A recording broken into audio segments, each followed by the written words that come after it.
Faith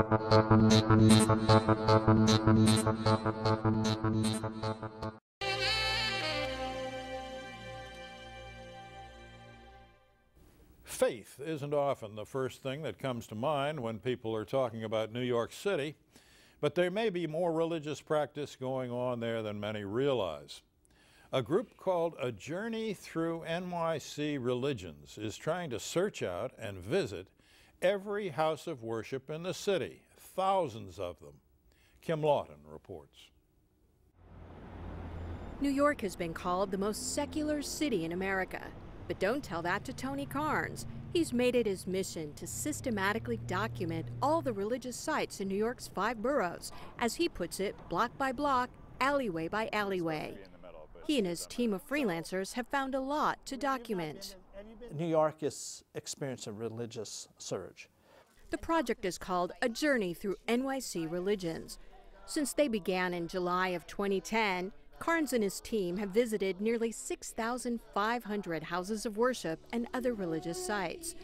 He estimates that's more than 70% of them. They interview, photograph, videotape, even draw, and post their articles and other material on their website, nycreligions.info. Hi, my name is Tony Carnes. I'm publisher and editor of A Journey Through NYC Religions. In our reporting around the city, we have noticed that the religious groups, particularly the new religious groups, and the city governments are disconnected from each other. The local religious groups often don't know where to go to consult for information about events in the city or how to connect with their local government officials. And likewise, local government officials often are bewildered by the new religious landscape that they face. What we would like to do is to bring those two together. We'd like to bring the religious groups up in contact with each other, and also those religious groups in contact with the local officials. We'd like to do this from the very bottom on the community district basis to the borough basis to citywide. Now, A Journey is not a partisan or a sectarian organization. We are nonpartisan and non-sectarian. We don't have a politics that we prefer.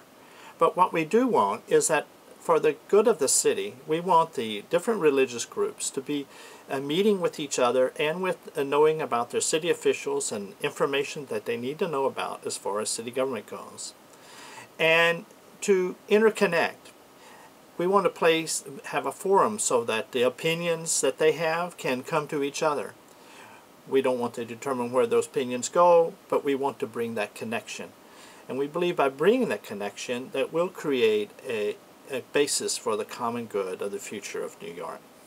We also think that New York in some ways is exemplary of other post-secular cities around the world, that the lessons learned here can be applied elsewhere.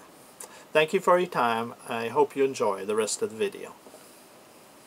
Carnes says he launched the project because he believed a vital part of New York life was being given short shrift. I noticed two things.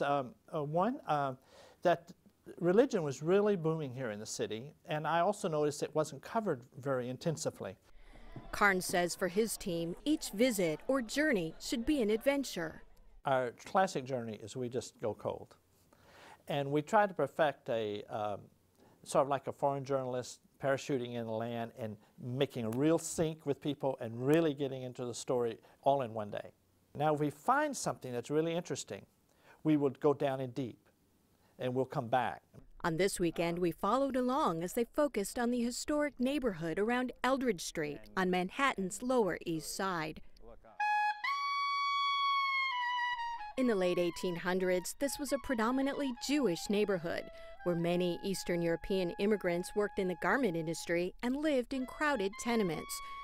In the 1920s, new legal restrictions curtailed Jewish immigration, and the neighborhood slowly became a center for Greek immigrants. Then New York's famous Chinatown began spilling over, and the street took on a distinctly Asian character. Today, Latino families are moving in, as are Muslims from Asia and Africa. people's faith paths come from all over the world and flow into Eldridge Street from the head of it and then go on down to the end, and you have the history of world religions. Right here.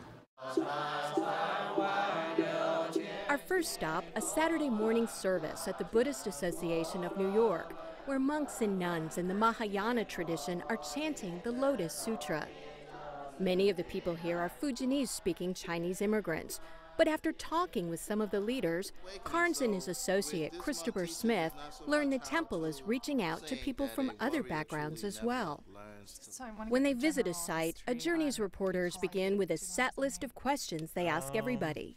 What's unique about this place? If you came to me and say, Tony, you should come to our congregation because, well, what's that because? How do you impact your neighborhood or your network of people? After the Buddhist temple, Smith heads over to the Asafa Islamic Center to catch a Quran memorization class for young immigrants from Bangladesh. Smith is a former bond trader on Wall Street who left business to attend seminary. He now interns at the historic Abyssinian Baptist Church in Harlem. He says visits like this enhance his faith practice. Learning the scriptures is important in many walks of faith, and it's a struggle for me as a Sunday school teacher. But to see kids dedicated to studying the scriptures on a Saturday afternoon is inspiring. Carnes encourages his freelance reporters to practice a philosophy of journalism he calls sympathetic objectivity. We start off with sympathy right up front. We do move to objectivity, but we tell our reporters, who are from all different walks of faith, as long as you do that, you can cover anybody you want. Carnes is open about the fact that he's an evangelical Christian, but he denies that A Journey is a covert effort to convert people. He says the project has affected his own practice. I think I've had really a spiritual transformation. I still am a believer in Jesus and, and an evangelical, but a Christian, but to me it's a journey in my own faith. A Journey has made me more free to listen to people. And now that may sound like a small thing, but it's actually pretty big. He says he wants people to value what sets them apart. We believe that people don't have to give up their faith to relate to others. We want to say you can talk about your differences. You do the things differently. That's pretty interesting. And we want to show how the interesting things are. Pluralism doesn't have to mean that everybody comes to the same conclusion eventually. It can mean in a vibrant city like this that there's many experiences that coexist, sometimes on one street or even in a block. A Journey's members say they've been amazed at how open various houses of worship have been for them, but sometimes they do strike out. Yeah. I don't think they're here, guys. I don't think they're here. At the end of a long day of journeying, the team often reconvenes at a neighborhood restaurant to debrief. For recent college graduate Chloe Nwangu, this has been an opportunity to see how what she learned in school works out in real life. It's very easy to sort of speak for or assume certain things about religious experiences. But, unless you actually go out and get the word on the street, you can't really speak to that. A Journey's firsthand reporting often turns conventional wisdom on its head. For example, in the fall of 2010, when protests erupted over plans to build an Islamic center near Ground Zero, media outlets and political leaders made certain assumptions in talking about the controversy. Everybody said there were, 99 mosques in the city. Well, the problem with that figure is we had visited 170 mosques. We knew that was just nonsense. A Journey now has 230 mosques on its list. Sunday morning in the Eldridge Street neighborhood is a vivid picture of how religion in New York continues to evolve. Carnes and his team begin at St. Barbara's Greek Orthodox Church, where the priest is doing rituals to prepare for the worship service to come. This used to be a synagogue. St. Barbara's thrived after its founding in 1926.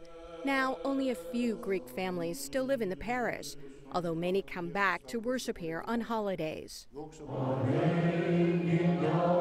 A few blocks away, the New York Chinese Alliance Church has become one of the establishment congregations.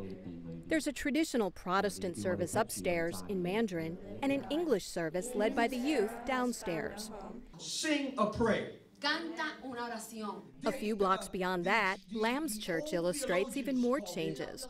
The evangelical congregation is holding worship in 3 languages, English, Spanish, and a simultaneous translation into Mandarin. Pastor Gabriel Salguero, who's president of the National Latino Evangelical Coalition, says religion is often an underestimated part of the city's life. Faith leaders are thought leaders, just like Wall Street and just like the government. We're one section that influence thought and the direction of the city. The final Sunday stop is where it all began, the historic Eldridge Street Synagogue, once the jewel of the neighborhood. People coming through these doors when it was built 125 years ago were living in very small apartments. It was very dirty and very crowded out those streets here. And as you came in here, you really transitioned to another world. By the 1960s, the building had fallen into disrepair. But after a $20 million restoration project, the synagogue has become a museum, preserving the history and offering programs to help Jews from other neighborhoods explore their traditions, such as this special event to celebrate Tu B'Shvat, the New Year for trees. A Journeys members say New York's religious diversity is playing out in similar ways throughout the U.S. I think we're a microcosm of intense interaction, but it happens in a healthy way across the country. And Carnes says he hopes documenting the challenges, celebrations, and uniqueness of New York religion can be a model for elsewhere. On many things, they're not going to agree on everything, but to live with each other, value each other, to cherish each other, and to say, well, in these areas where we do agree, we can do something for the sake of the city. And if we can do that here in New York, then I think we actually have a paradigm that can work in Cairo, have a paradigm that can work in Mumbai. I'm Kim Lawton in New York. Tony Carnes expects to visit 11,000 New York City religious sites.